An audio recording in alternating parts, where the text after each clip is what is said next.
Welcome to Modern Management of the Older Adult, brought to you by the Institute of Clinical Excellence.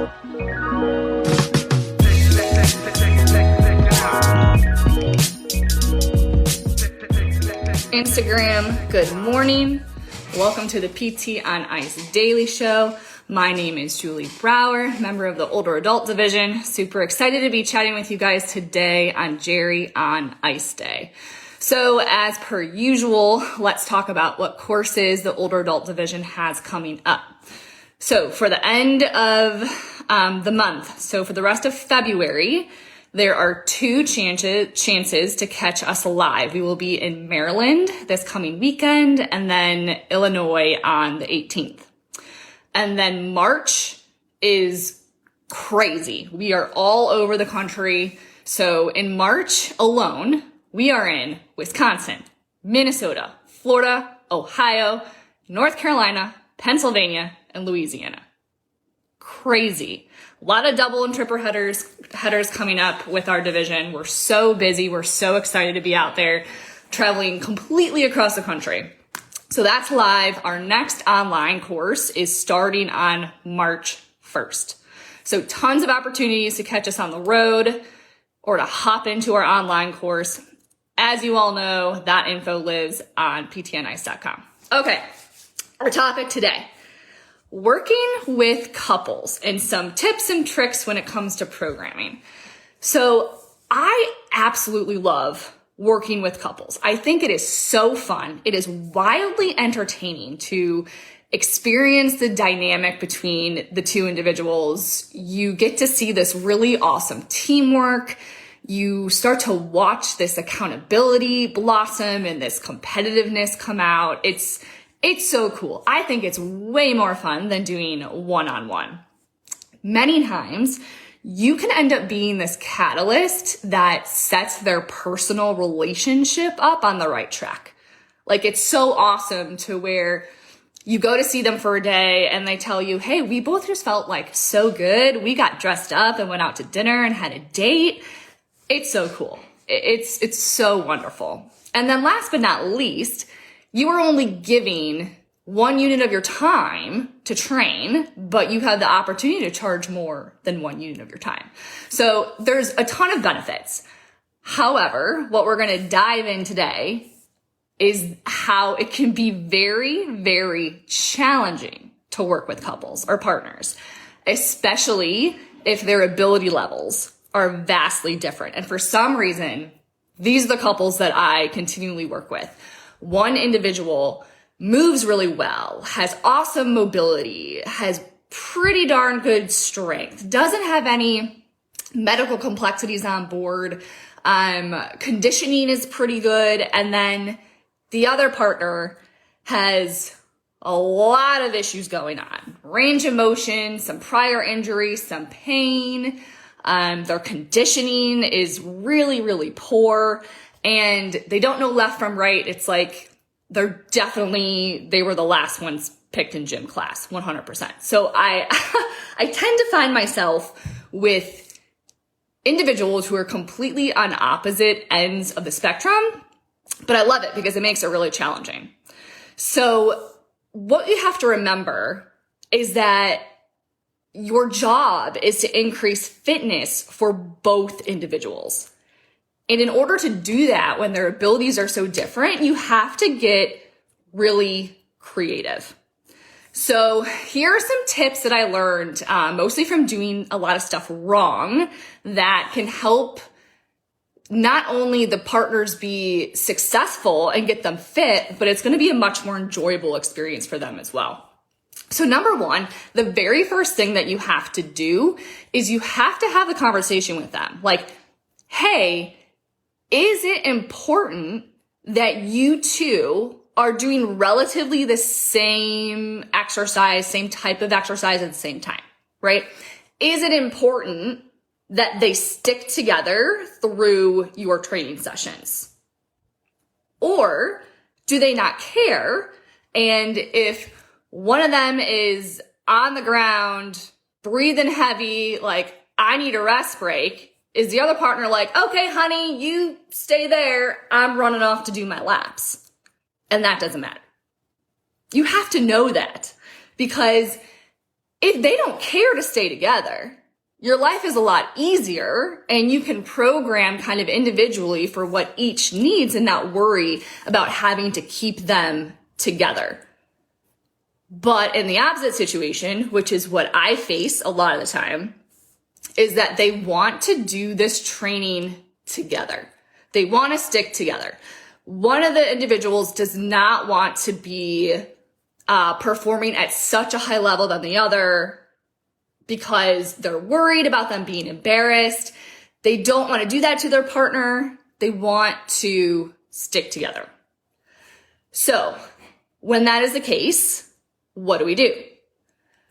You want to 100% program your sessions to be time-based versus like reps or rounds based. So what I mean by that is that you're doing something like a 12-minute AMRAP versus 50 reps, 40 reps, 30, 20, 10 of different movements, and it's you finish when you finish. Because what's going to happen is that the individual who is way more fit is going to get through that 50, 40, 30, 20, 10 and be chilling. And then the other partner who's not as fit is going to be struggling and taking a significant amount of time to finish that workout. So now they feel uncomfortable. They're noticing that their partner is already done. So they're not feeling good. And then the partner is losing the stimulus, right? They're going to be getting a ton of rest. Maybe you have a second part of the workout planned or your session. They're getting all this rest, and maybe you don't want them to get rest because you want that heart rate to stay at a certain level. You want to be programming time-based versus reps and rounds. Body parts. So if you are programming these workouts and you know that you can't necessarily do 2 of the exact same exercise, at least try and keep it in the same ballpark of the same body part. Because then the movements will look somewhat similar and it won't be this vast difference of what one person is doing than the other person, right? So if one individual is really, really weak in a push-up, then one partner can do push-ups, the other individuals can do a tricep dip or a tricep extension, something like that. If squats are really strong in one individual, but the others can't, let's say there's some pain involved or in the low back or the knee or something like that, then one individual can do a squat, the other individual can do like a mini lunge. So you're keeping the body part the same, right? Or just upper body versus lower body, but you're just having a couple different options within that in case the same movement is not available for both. Because then at least you're hitting the same body part. You're hitting the same upper or lower quarter. Okay. Next, you can structure like a pacing type workout, but you can be crafty with it and you can be purposeful with it. And how I like to do this is structuring a pacing workout so one person ends up going out of sight during that round. So why this is a good idea and why this works really well is, again, you have the more fit person, the less fit person. While the less fit person is working out, right? Or they're doing one movement, and the more fit person is, let's say, going off on a run, they have an opportunity to sprint. They can really get their heart rate up. They can work as hard as they want. They don't have to worry about the optics of their partner not doing as well because their partner is sitting back and they're doing some other sort of movement.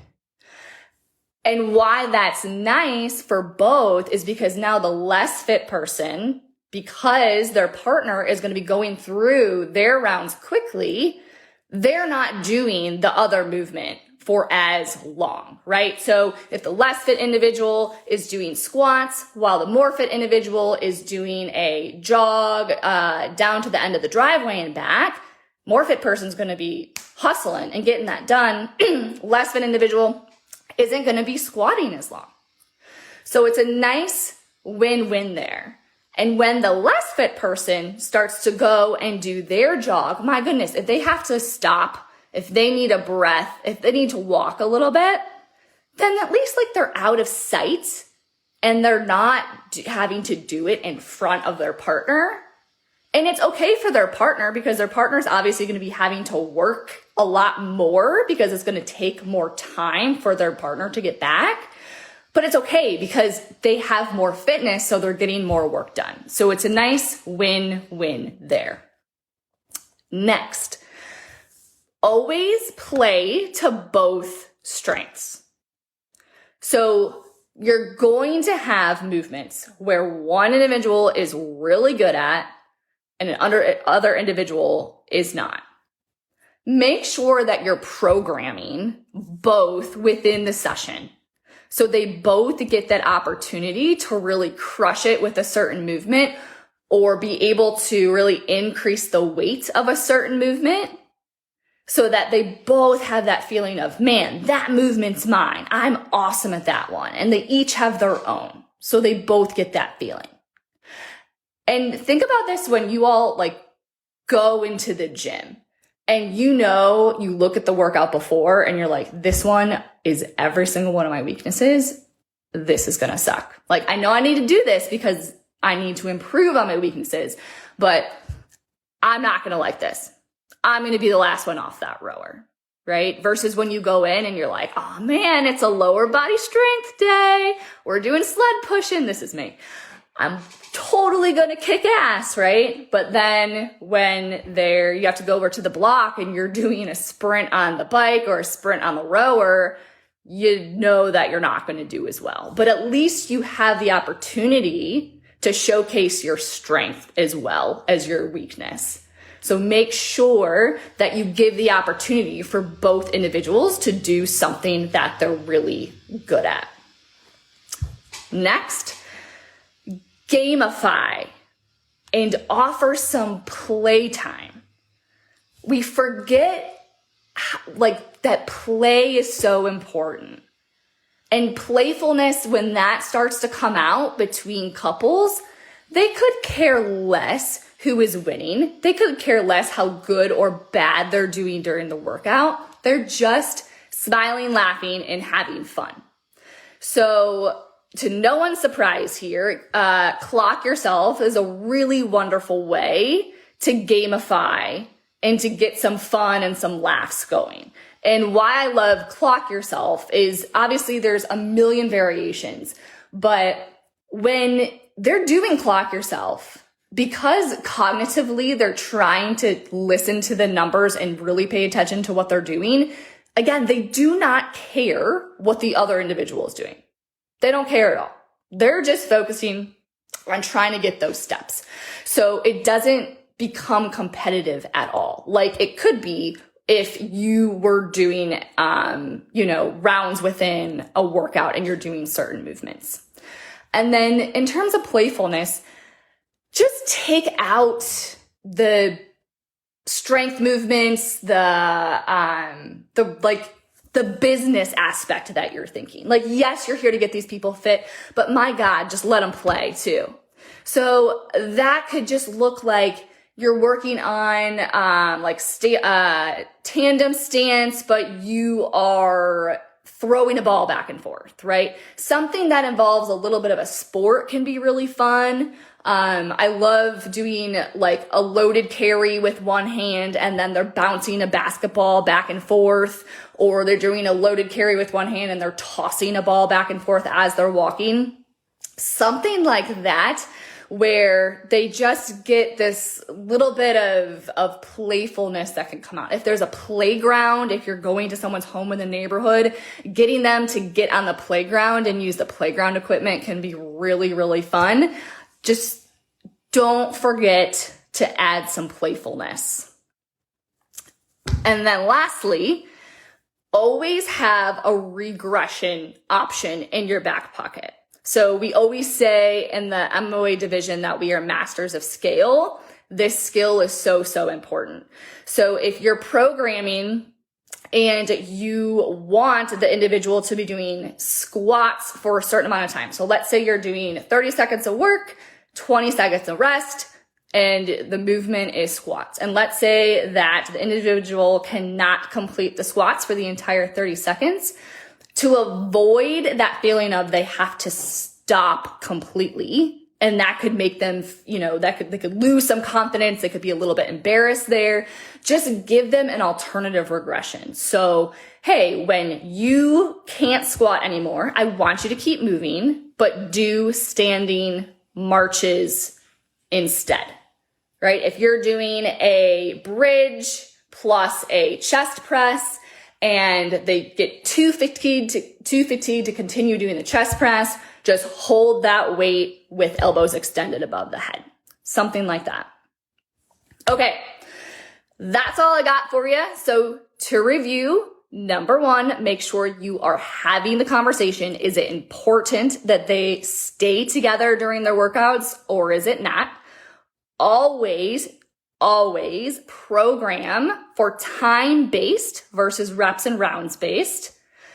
Stick with the same body part or movements that look similar, but have various options there if one of them cannot do the exact movement as the other.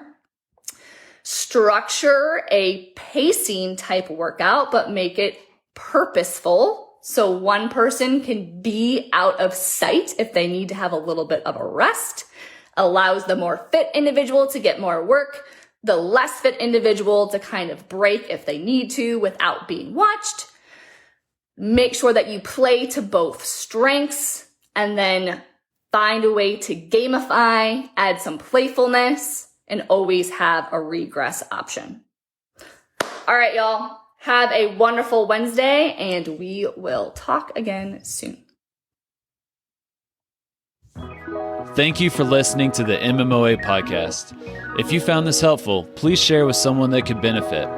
And if you're looking for more practical content to help you better serve older adults, head over to www.mmoa.online, where you can learn more about our free resources, our community, continuing education courses, and our certification. Once again, that's www.mmoa.online. Thanks for listening.